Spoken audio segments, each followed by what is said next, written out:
Io avevo una situazione in bocca molto complessa e appunto essendomi documentato sul sito della clinica ho visto che voi eravate secondo me gli unici in grado di risolvere il mio problema.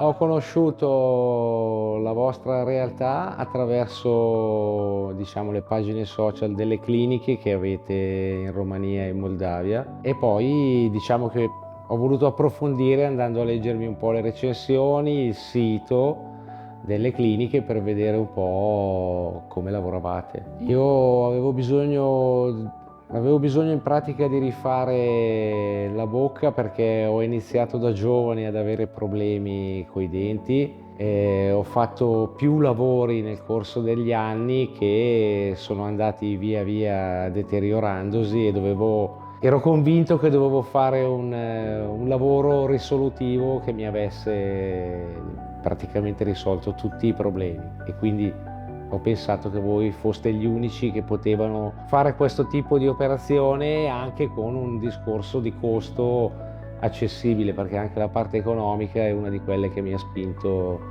a venire in Moldavia. Ecco.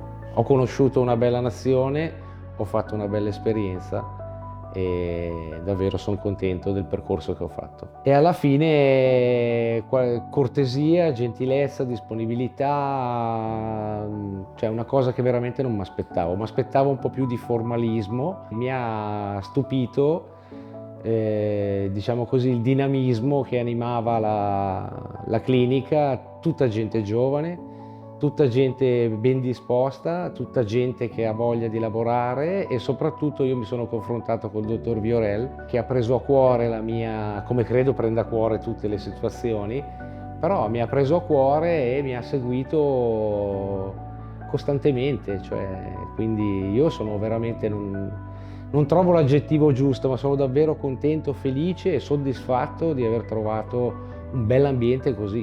Ho visitato anche il laboratorio, il centro ricerca e sviluppo e mi sono reso conto di cosa c'è dietro a quello che ho nella mia bocca. Veramente soddisfatto. Bravo Corrado.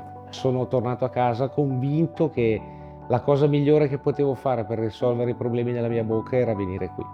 Quindi ho detto ai miei familiari che non potevo che mettermi in buone mani venendo in Moldavia. Io ero convinto di questa cosa, anzi c'è mio fratello che mi sta aspettando a casa perché mi ha detto quando vieni poi ho un amico che deve fare il lavoro e vedremo. Sono una persona che ride spesso, prendo la vita, sono molto estroverso, mi piace ridere, scherzare, mi piace parlare con la gente e significa molto anche e soprattutto per la qualità della vita poi, di come ci andiamo ad alimentare, di come andiamo a porci alle altre persone.